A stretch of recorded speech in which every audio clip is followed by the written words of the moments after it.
Կրկին անգամ ոչ թե կրկնել, այլ ամփոփել արդեն պաշտպանական կողմի դիրքորոշումը, որ Վերջնագիր փորձարկություն նշանակելու հանգամանքի կապակցության պաշտպանական կողմը ձեռնպահ մնացել եւ այն թողել է դատարանի հայացողությամբ եւ նույնիսկ պաշտպանական կողմը իր տեխնոլոգիաներն է առաջադրել նկատի ունենալով, որ ցանկանում է որպեսզի մասնագիտական որպես մասնագետներ նույնպես մասնակցեն նշված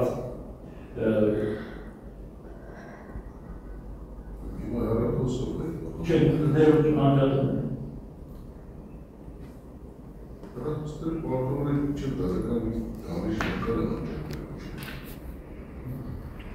Ուրեմն նկատի ունենալով, որ դատարանը կրկնակի գործակալությունը ցանկանում նշանակել, դատարանը չի ցանկանում նշանակել, պաշտպան է։ Մեղադրանքի կողմը միջնորդել է։ Դուք էլ այդ միջնորդության քննության ընթացքում նշեցիք, որ միջնորդում եք նաև ձեր կողմից մատնանշված, վկայակոչված մասնագետների որպես փորձագետներ ներգրավել։ Շատ բարի։ Մենք չենք հրաժարվում մեր միջնորդությունից եւ չենք առարկում, որպեսզի կրկնակի փորձակնություն նշանակի։ Սակայն արտաշինման դեմ մեր առարկությունը կայանում է նրանում, որ 1998 թվականի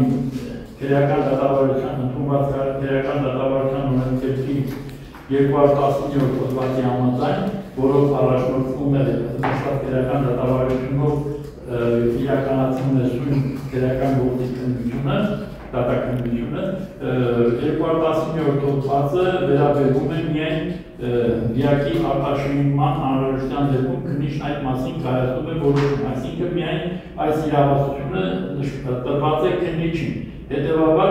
արտաշինում կատարվում է քննիչի եւ դատարանական բնակավարի մասնագետի, իսկ անհրաժեշտության դեպքում այլ մասնագետների մասնակցության։ Նշված հոդվածը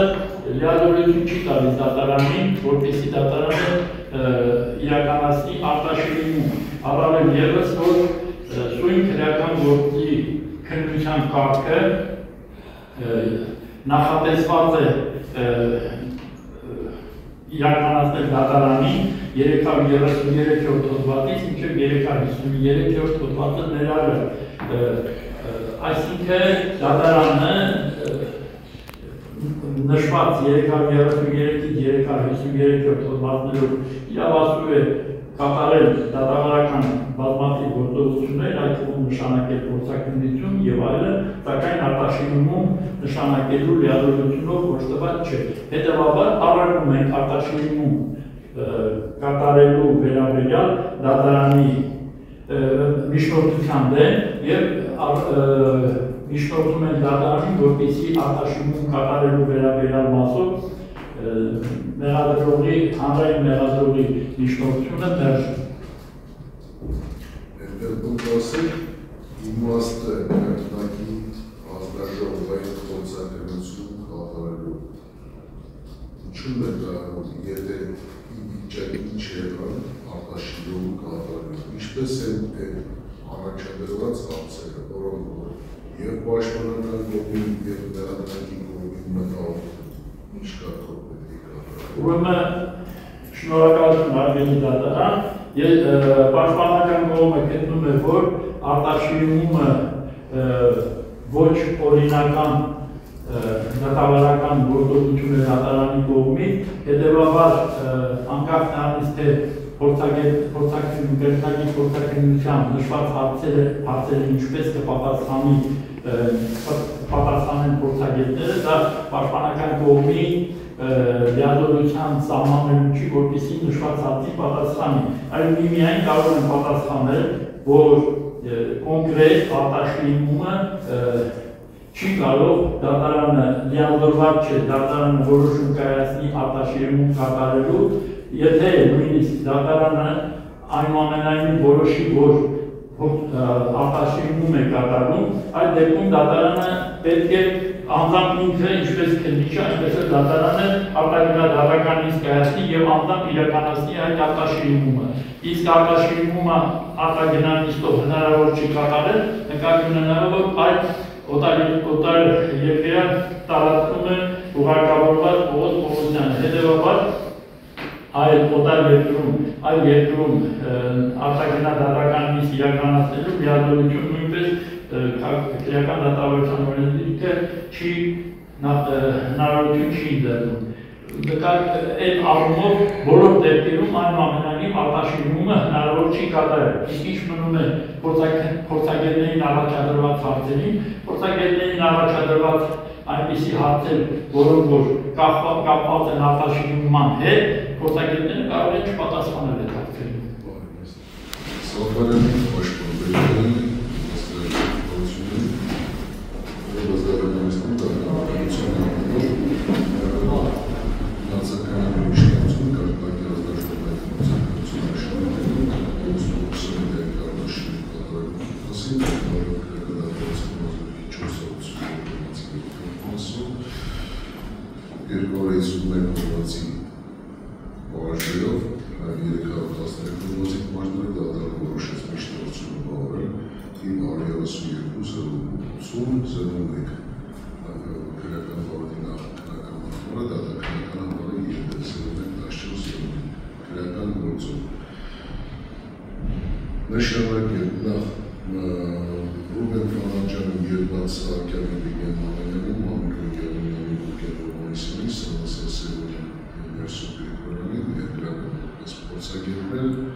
Նշանակել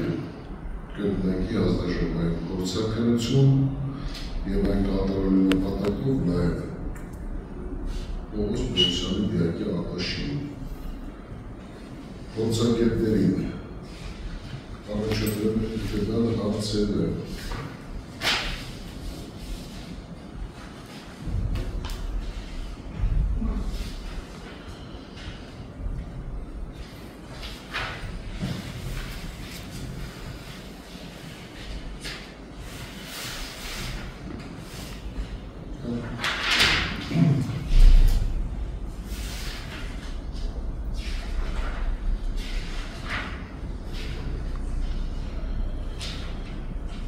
արտաշիրում դատական գործողությունը եւ կրկնակի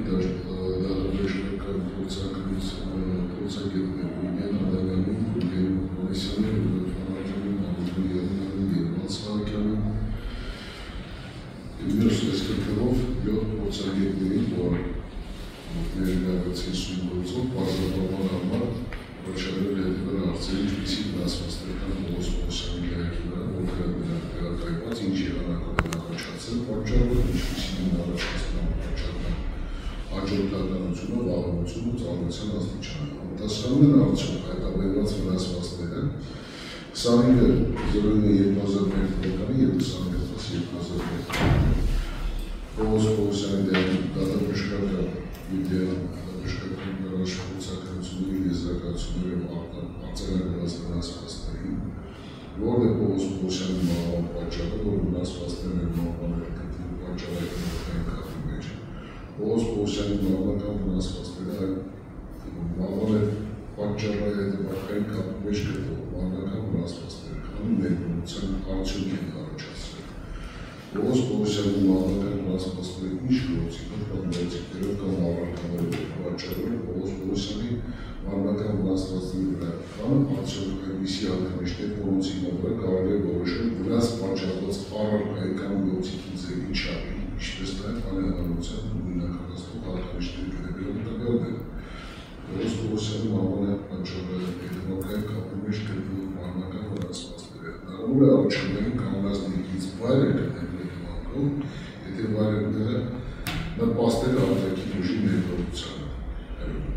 Պողոս Պողոսյանի մահվան պատճառը հետևակային կապի մեջ գտնվող մահվանական վնասվածքները հնարավոր է առաջնային կանոնած ներքից վայրերով հետևանքով տարբեր առարկաների մասնավորապես Սուրքարանի, դրանց շրջանակի ձախ հատվածի, Զուգարանակողի սարիկապատ հատվածի առանցին հարվածելու արդյունքում թե ոչ աշխարհագրական հանրամոտ կողմի դիվայրիսանության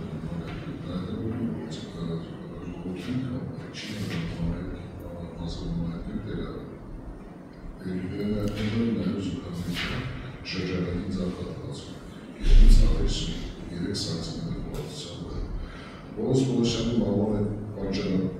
հետևանքային կապի մեջ գտնվող մարմնական վնասվածքների հնարավոր է առաջանային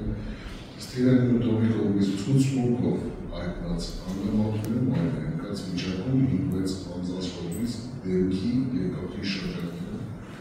ոտքի անկանում հարվածներ հասցնելու հետևանքով։ Ողոս Պողոսյանի մահվան հետևանքային կապի մեջ գտնվող մարմնական վնասվածքների հնարավոր է առաջանային ատոճանակի բռնակով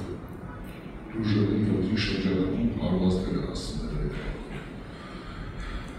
Ողոս Պողոսյանի մահվան հետևանքային կապի մեջ գտնվող մարմնական վնասվածքների հնարավոր է առաջանային սեփական հասակի բարձրությունից բարեկրելու հետևանքով 180 սանտիմետր երկարություն ունեցող զուգարանակություն, որտեղ առնվազն 60 սանտիմետր տարածքը զբաղեցնում է զուգարանակողը և մնացածում է 70 սանտիմետր դեպի ներսը բացվում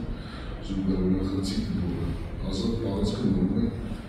450 սանտիմետր։ Վնասվածքները ստանալու այն, ինչպիսին է եղել դուժորի, վնասվածքներ պատճառողների հնարավոր դիրքը նույնպես նկատմամբ։ Վնասվածքները ստանալուց հետո Ողոս Պողոսյանը կարող է կատարել ինքնուրույն ֆիզիկական գործողություններ, տեղաշարժվել, խոսել, թողնել և այլն։ Տեղանքի և դեպքի զնություն կատարողներով արձանագրության մեջ նկարագրված դահանբժշկական փորձարկության 30 եզրակացություն, նույնպես Ողոս Պողոսյանի ելույթ դեպի աջ և վեր, ոսկով կերծվածքի աջ վերի կողմի միջային անկյան շրջանի վերքի, վերի շրջանի ներսային մակերստին գործակ հավատի ձախից առաջին տամի պրոյեկցիայով, կանոնում արտազերման տեղամասում, օրիզոնական ուղղության վերքի, նույն շրջանքի անկանով վերքի, ըսակի շրջանի առաջային ստորի մակերստների լայնակի ուղղությամբ։ Շապուգնային կերծվածքի աչի ստորի ծանոթի շրջանի, անազերման ստորի ծանոթի ձախ անկյան շրջանի անազերման ձախ հետ ականջային շրջանի կերծվածքի ձախ անկարողի մակերստի շրջանի անազերմանների աչ նկարվածքի ստորի երոտականի առաջնային մակերստի ճակատկոսկրի պրոյեկցիայով։ Ճակատկոսկրի նույն ուղղությամբ կարմրանում անազերման և աչ մուտքի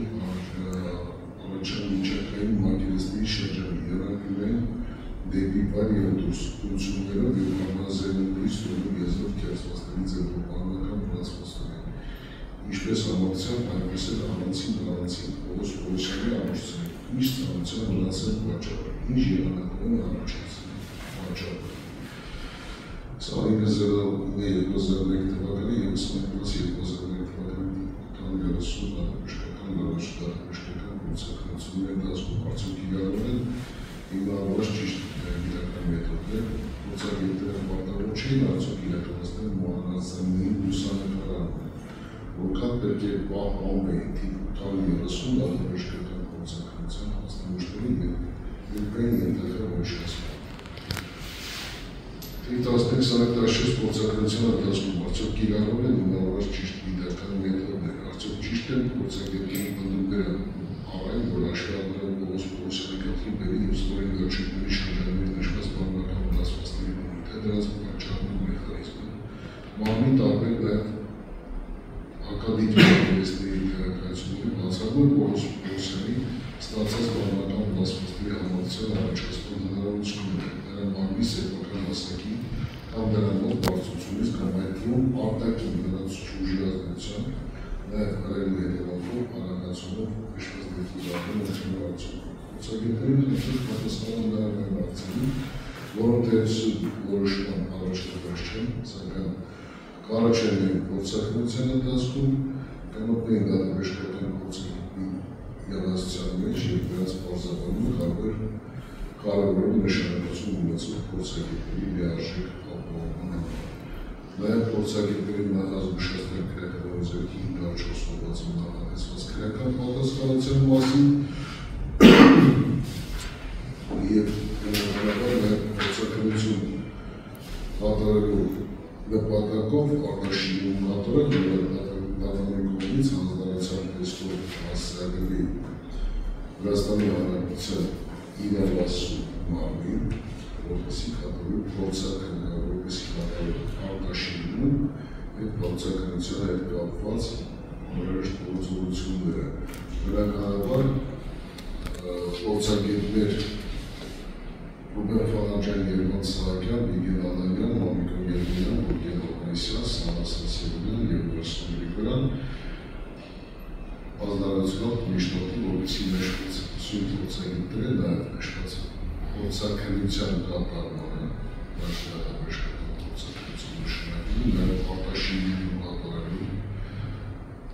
գործողությանը ներկայացնում։ Սա դատարանի որոշում։